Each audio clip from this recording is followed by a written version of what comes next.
Hi hello. ఒక logic miss అయినట్టున్నారు. మనదేంటో మనకు చేసుకోవటము, మనకు కడుక్కోవటం, మనకు తుడుచుకోవటము, మనది చక్క పెట్టుకోవటం తెలియదు. కానీ ఎందుకమ్మా మీకు చుట్టుపక్కల వాళ్ళ గురించి? దేవుడు ఏం పెట్టలేదా సిగ్గు శరాలు? మన లైఫ్నే 100 మంది వచ్చి సెట్ చేశారు. మన పుట్టుకుల్నే ఎంతోమంది వచ్చి కాపాడారు.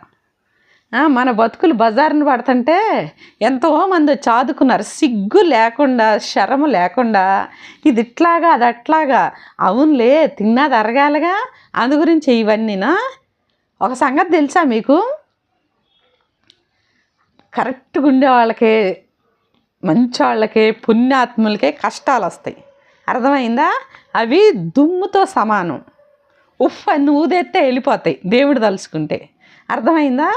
మీ కుంటి సాకులు, కుంటి మాటలు, కుంటి వ్యవహారాలు చెప్పించుకోవటము, అడగటము, చెప్పటము, ఈ బుడబొక్కల మాటలు, ఈ బుడబొక్కల వేషాలు మానేస్తే బాగుంటుంది. ఎందుకో తెలుసా? తను దూరతానికి కంతలేదు, కానీ వెనకమాల డోలేసుకొని దూరారంట మీలాంటి వాళ్ళు. అసలు మీదే మీకు సరిగ్గా లేదు. నిలబడటానికి నీళ్ళు లేదు, తినటానికి కూడు లేదు, వెనకమాల సపోర్ట్ లేదు. మీరేంటే మాట్లాడేది? మీరేంటే పిచ్చి ముండల్లారా? పిచ్చి వాగుడు ఏంటి అసలు?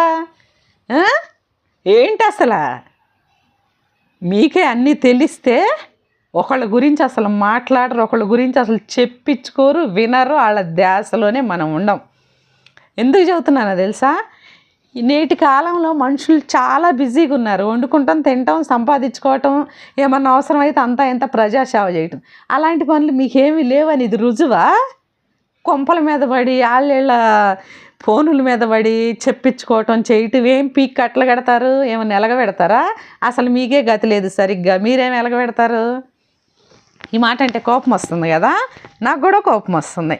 మీ అవతారాలు, మీ యాసాలు, మీ మాటలు వింటుంటే దెయ్యాలు వేదాలు వల్లిచ్చినట్టుంది.